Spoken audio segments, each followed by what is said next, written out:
Olá, muito boa noite para você de casa. Está começando agora o nosso encontro, de todos os dias. Seja muito bem-vindo, bem-vinda. E hoje nós vamos falar de trabalho, principalmente durante essa pandemia, Falar da reforma trabalhista, as suas consequências, para o trabalhador, para os empresários também. E como é que o Superior Tribunal do Trabalho agiu e está agindo ainda durante esse ano de 2020, hein? O tema de hoje diz respeito a você, ao seu trabalho, ao seu negócio também. Então fique com a gente, eu sou Alexandre Mendonça e este é o Conexão ND. Sempre um assunto muito especial para você.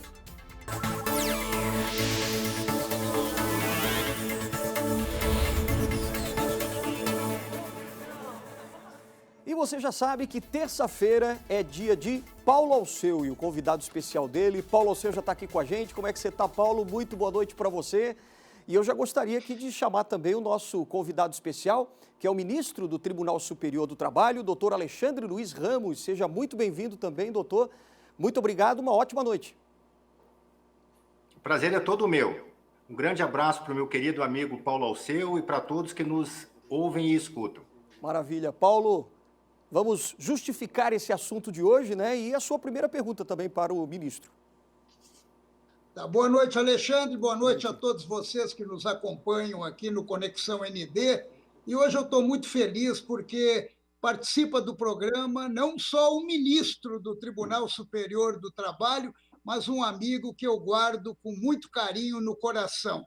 E eu fico lisonjeado e sensibilizado por ter aberto também nessa sua agenda que eu acredito que esteja bem tumultuada nesse período de pandemia, principalmente, para conversar com a gente. Não é exatamente uma entrevista, ministro, mas é um bate-papo, até para esclarecer alguns pontos que, de vez em quando, as pessoas não conseguem entender exatamente. Mas eu já começo num tom um pouquinho provocativo. O presidente Bolsonaro, quando assumiu, eu lembro que ele deu uma declaração, eu acho que foi numa entrevista que ele fez, dizendo que ele, se houvesse clima, ele gostaria de terminar ou acabar com a Justiça do Trabalho. Eu acho que, pelo visto, não houve clima até agora, porque ele não conseguiu acabar com a Justiça do Trabalho. Agora, o que significa acabar com a Justiça do Trabalho?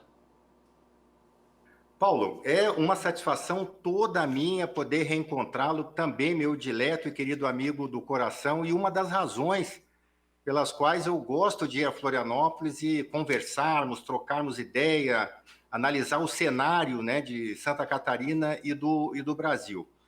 O presidente Bolsonaro foi eleito a partir de uma bandeira liberal da economia, de uma desregulamentação de muitas áreas, desde do meio ambiente, do trabalho, da burocracia para se empreender no país. Tão logo foi eleito, veio ao TST, se encontrou com todos os ministros e deu uma palavra de que qualquer encaminhamento de alteração na legislação falaria com o TST. Na verdade, o tempo passa e esse período de pandemia impediu que muitos avanços fossem feitos, tanto no governo federal quanto em vários governos estaduais e municipais. Esse assunto da extinção da Justiça do Trabalho é um assunto recorrente. A Justiça do Trabalho é um dos 5 ramos do Poder Judiciário, ao lado da Justiça Eleitoral, da Justiça Federal Comum, da Justiça Estadual e da Justiça Militar.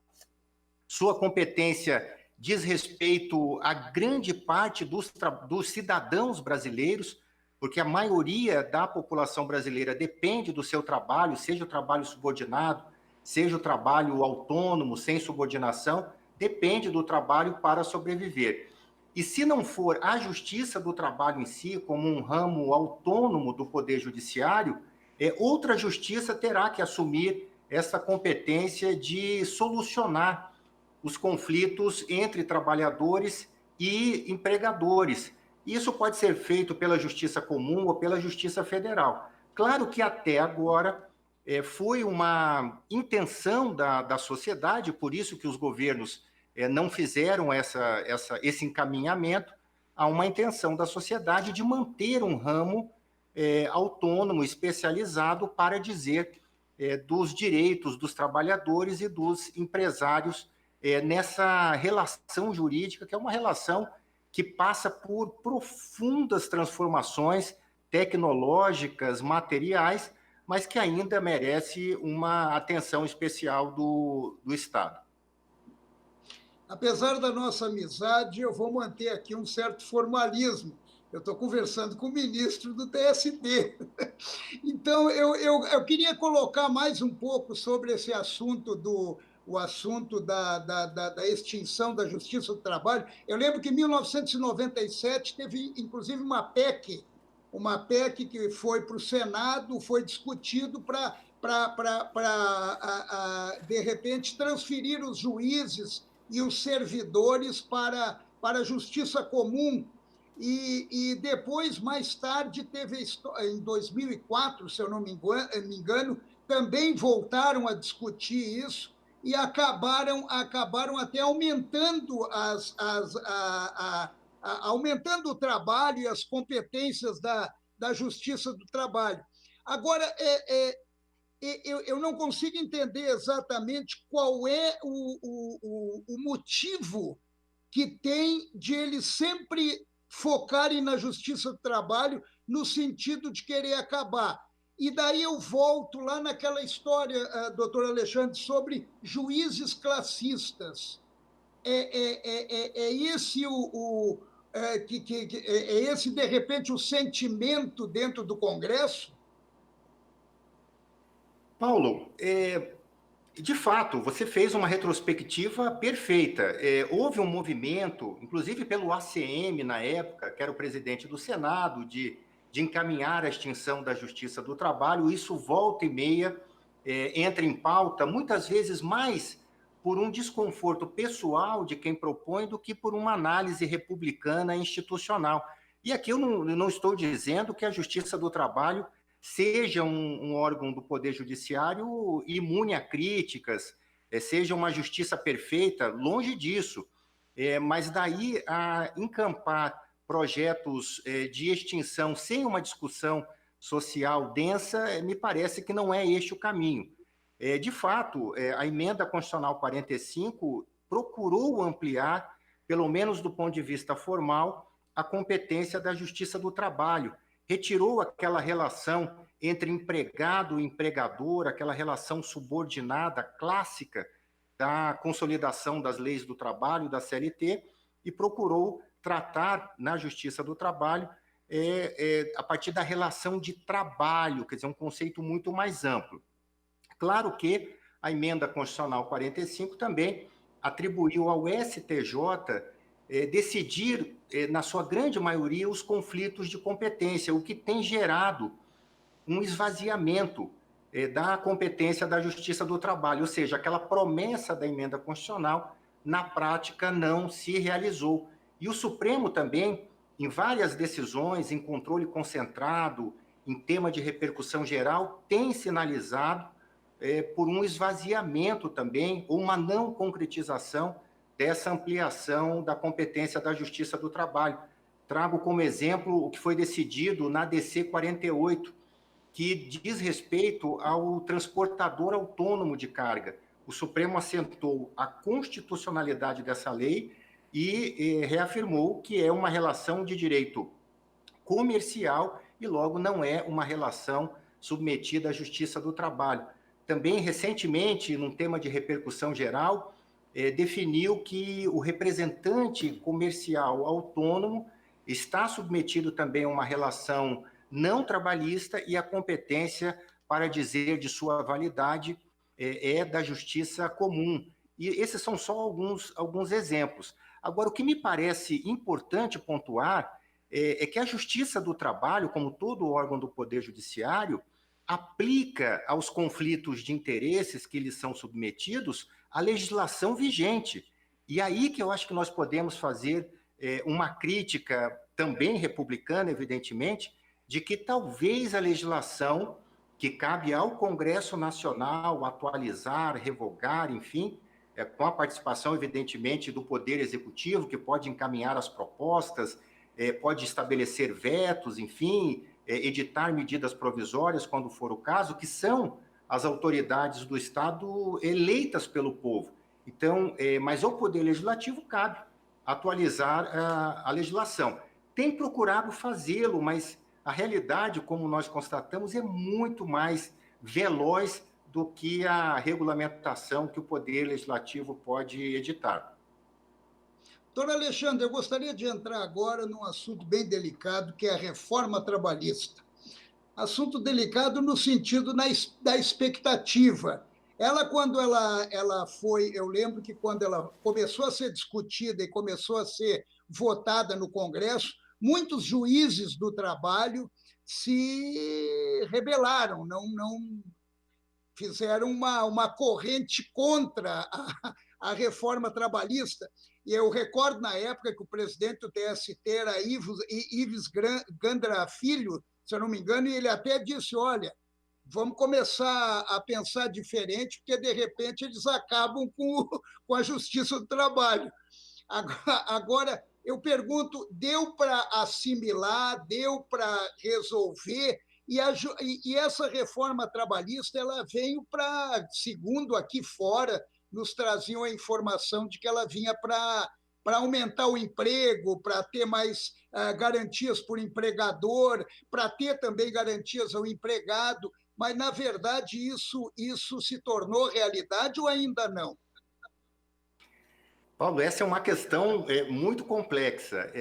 Eu posso dizer que a legislação faz parte da infraestrutura que o Estado pode oferecer, a infraestrutura imaterial que o Estado pode oferecer para o desenvolvimento econômico. E só com o desenvolvimento econômico é que nós vamos conseguir viabilizar o desenvolvimento social.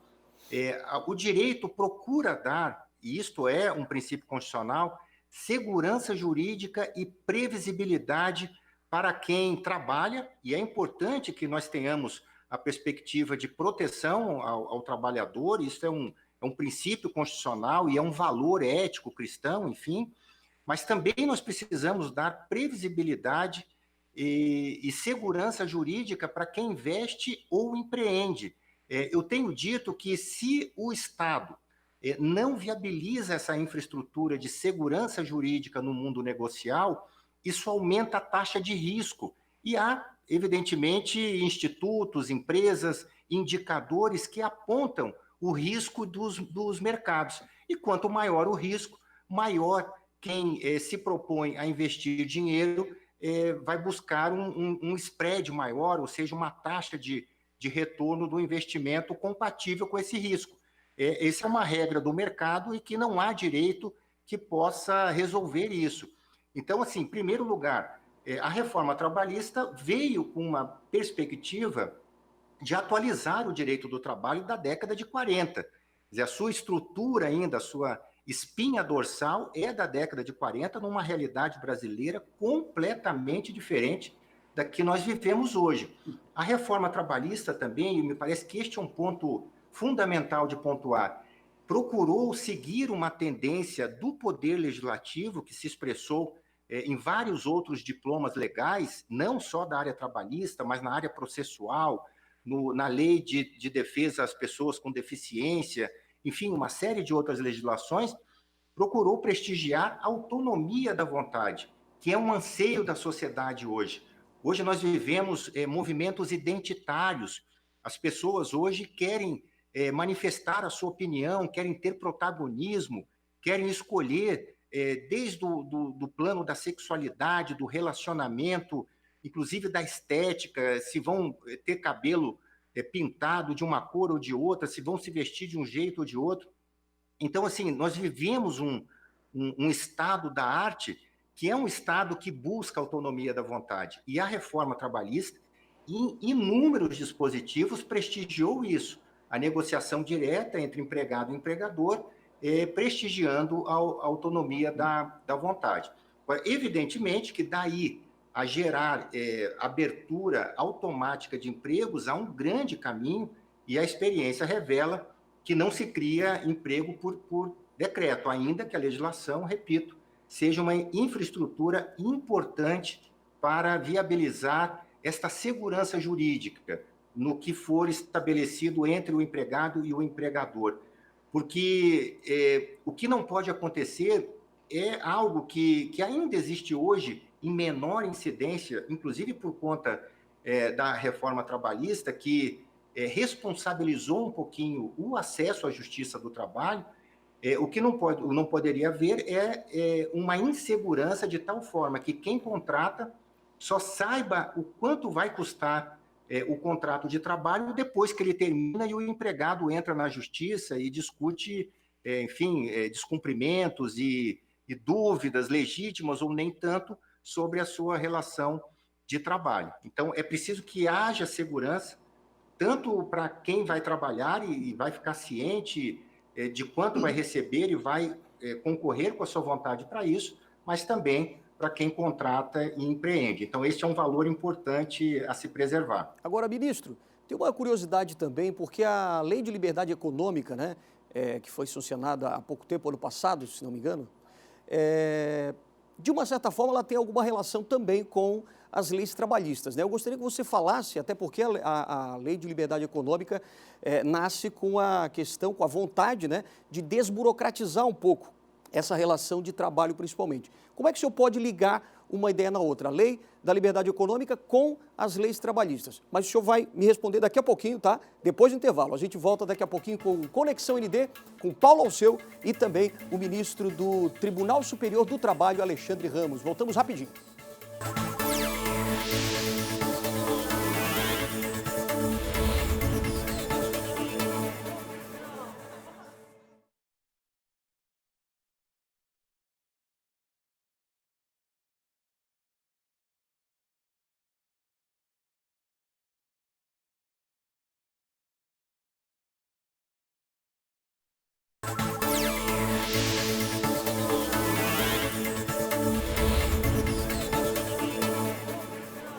De volta nesta terça-feira com o nosso Conexão ND, hoje falando de trabalho, reforma trabalhista também, hoje com Paulo Alceu e também com o ministro do Tribunal Superior do Trabalho, doutor Alexandre Luiz Ramos, a quem a gente agradece mais uma vez, né?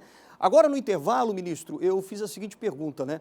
Qual é a relação entre a Lei de Liberdade Econômica com as leis trabalhistas? Porque uma vez que a Lei de Liberdade Econômica nasce aí para desburocratizar um pouco, né, principalmente também as relações do trabalhador com o empregador, como é que o senhor pode fazer essa relação entre uma lei e outra, hein?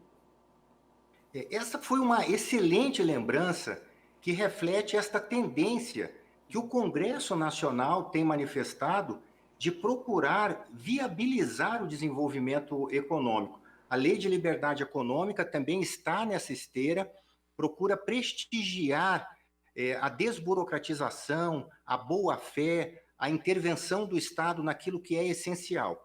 E isso é fundamental para que quem queira implementar, investir em atividade econômica o faça de uma forma absolutamente desburocratizada. Porque isso vai desde o tempo para a abertura de uma empresa, inclusive tempo para expedição de alvará e assim por diante.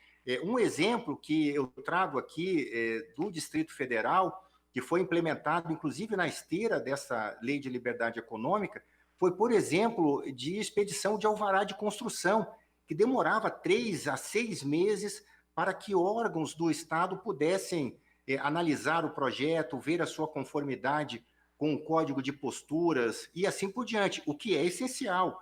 Agora, se há um profissional, um engenheiro ou um arquiteto devidamente credenciado, habilitado, que assine um termo de responsabilidade no sentido de atestar a conformidade do projeto com as normas do poder público, isso é suficiente. Parece que esta é uma presunção de boa-fé do cidadão profissional e isso agilizou a expedição de alvarás de construção, reduzindo para um prazo de 1 semana a 15 dias. Quer dizer, isso é absolutamente importante, porque imagine quem tem dinheiro para construir, quer construir, quer dizer, comprar material de construção, contratar trabalhadores da construção civil e ficava ali aguardando um carimbo burocrático. Isso eu trago, evidentemente, à guisa de exemplo, mas nós poderíamos aqui passar dias listando a burocracia do Estado impedindo que, a partir da presunção de boa-fé, as pessoas possam empreender, trabalhar, investir em todos os segmentos da área econômica. Paulo Alceu. Ministro, pois é, Alexandre, sabe o que eu lembrei agora? Que nós estamos numa pandemia, né? E eu queria saber do ministro como o Tribunal Superior do Trabalho, como a Justiça do Trabalho vem atuando com essas mudanças todas, com esses decretos todos. E eu ontem até ouvi de um colega nosso, ministro, ele disse, pergunta para o ministro se o nosso 13º também vai ter redução. Eu digo, olha, eu acho que não é bem com ele, mas em todo caso. Agora, como é que a Justiça está trabalhando em relação à pandemia? Paulo, são duas questões importantes. Primeiro, vou responder esta preocupação do nosso querido colega, e não há com que se preocupar. Grande parte dos direitos trabalhistas tem matriz constitucional, então, salvo se houver, inclusive, de vez em quando nós ouvimos essas declarações, um plebiscito, no sentido de aprovar uma nova Constituição, que significaria fazer uma refundação do Estado brasileiro, grande parte dos direitos trabalhistas está na Constituição, né? Então, quanto a isso, não há problema. O Tribunal Superior do Trabalho, assim como todos os setores públicos e privados, tiveram uma evolução tecnológica neste período de pandemia, acelerando em 10 anos aquilo que nós temos hoje. O tribunal literalmente fechou as portas, foram todos remetidos para teletrabalho, o contingente que ficou no tribunal foi o estritamente necessário para manter a segurança e o bom funcionamento, principalmente da área de TI, de tecnologia da informação. Por incrível que pareça, houve um ganho de produtividade, o tribunal produziu mais. Claro que é um tribunal que trabalha com definição de teses, uniformização de temas, analisando o processo. Então, é um trabalho eminentemente intelectual e pode ser feito remotamente, sem nenhum prejuízo, como a prática revelou. Nós transformamos, assim como fez o STJ, o Supremo e todos os tribunais do Brasil, as sessões presenciais em telepresenciais. Isso tem funcionado muito bem. Eu, particularmente, desde o início da pandemia, fiz todas as sessões aqui do meu gabinete, acessava o tribunal, seguindo todo o protocolo sanitário, e também o tribunal estava completamente vazio, então não houve nenhum tipo de risco. Mas, de fato, nós percebemos uma aceleração tecnológica, uma transformação de várias atividades econômicas, e isso vai impactando também, no final das contas, na forma pela qual nós realizamos o nosso trabalho. Que seja aquele com um menor índice de trabalho intelectual, quer dizer, um trabalho manual mais acentuado, esse também, ainda que em menor escala, sentiu o impacto dessa pandemia, da evolução da tecnologia, das relações, da parte de comunicação, enfim, são tantos os exemplos. Mas o Tribunal Superior do Trabalho conseguiu se desonerar da sua função, inclusive com aumento de produtividade. Claro que o juiz de primeiro grau, aquele que faz audiência, que tem que interrogar as partes, ouvir testemunhas, houve de fato um prejuízo, porque as normas que os tribunais emitiram sempre preservavam a vontade das partes e dos advogados de realizarem uma audiência oportunamente de forma presencial e não pela via da audiência telepresencial. Ministro, falando em juiz do trabalho, existe um sentimento que o juiz do trabalho é parcial, que 80% das ações trabalhistas dão vitória ao trabalhador, em detrimento do empregador, e que o empregador, de repente, ele aparece com uma imagem de vilão, de opressor. Claro que nós tivemos a reforma do trabalho agora, o senhor explicou exatamente qual é a influência dela e a segurança jurídica que a gente começa a conviver com isso. Agora, existe ainda esse sentimento ou ele já foi superado? Paulo, esta é uma questão muito interessante, mas muito delicada também. Eu tenho dito, como constatação, eu não vou emitir, evidentemente, um juízo de valor sobre isso, ainda que eu tenha, evidentemente, a minha opinião. Mas há dois ramos do direito que têm uma maior carga ideológica. É o direito do trabalho, de fato, porque atua numa relação jurídica que normalmente é polarizada, há um certo conflito, historicamente talvez, né? Não sei se isso hoje se manifesta assim como ocorria mais no passado, mas às vezes o lucro da empresa tem a ver com a redução de custo de folha, uma maior exploração de jornada. Então, isso sempre é um campo sensível, que gera conflitos, inclusive a atuação dos sindicatos e assim por diante. Mas há também um outro ramo que tem uma carga ideológica muito acentuada, que é o direito ambiental, porque lá também, muitas vezes, o empreendedor é sempre tido como vilão, aquele que degrada o meio ambiente, aquele que promove o desmatamento, a ocupação de área de preservação. Então, a gente consegue perceber claramente esses dois ramos do direito, essa carga ideológica. Agora, o juiz do trabalho, evidentemente, aplica uma legislação que tem uma matriz protecionista, assim como é, por exemplo, o direito do consumidor. O direito do consumidor só existe para proteger o consumidor. Então, assim, se nós não quisermos uma legislação protetiva para o consumidor, basta revogar o Código de Defesa do Consumidor. O mesmo vale para o direito do trabalho. Mas me parece que proteger o trabalhador e proteger o consumidor são duas tutelas importantes até para o equilíbrio das relações econômicas no Brasil, porque há, de fato, uma relação entre a empresa que fornece o produto, o serviço, que utiliza do trabalhador, e também o trabalhador é consumidor de outros serviços e produtos, enfim, é uma cadeia que tem que funcionar com equilíbrio. Agora, de fato, na minha opinião, o sistema de acesso à justiça do trabalho até a reforma trabalhista, por ser extremamente facilitado, sem nenhum ônus para o trabalhador que eventualmente caísse na armadilha, isso é do ser humano, isso vale para os dois lados, né? Tanto empregador como também trabalhadores, que procurasse ter uma vantagem indevida, sem muito fundamento, e tinha uma via muito fácil, porque não havia nenhum tipo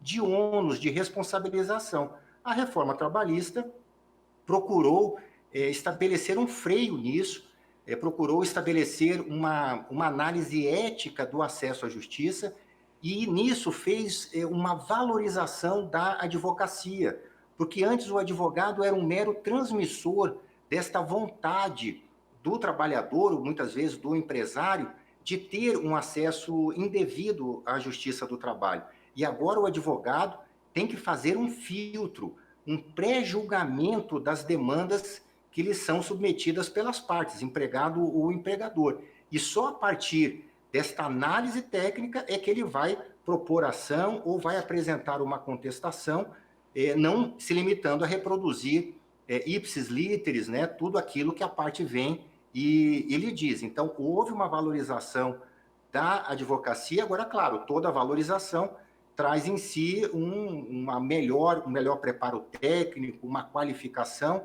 e uma adaptação a esse novo modelo que a reforma trabalhista estabeleceu. Ok, ministro, muito obrigado. Paulo Alceu também, infelizmente a gente não tem mais tempo. Quero agradecer muito a presença do ministro Alexandre Luiz Ramos, do Tribunal Superior do Trabalho. Uma ótima noite para o senhor e uma ótima noite também para você, Paulo. Obrigado, Alexandre. Eu fico muito feliz que nós tivemos uma aula aqui, né? Eu estou bem de amigo. Eu tenho um amigo maravilhoso. Fica o meu Paulo, abraço. Eu agradeço o teu carinho. o convite da ND, e fico sempre à disposição para os amigos queridos e você, particularmente, que levo sempre no coração. Maravilha. Obrigado, gente. Obrigado, ministro. Obrigado, Paulo. Nós terminamos o nosso Conexão ND, mas amanhã, quarta-feira, tem Luiz Carlos Prates, hein? Mais um assunto polêmico aqui para a gente discutir. Fica por aí com a nossa programação, a gente volta amanhã.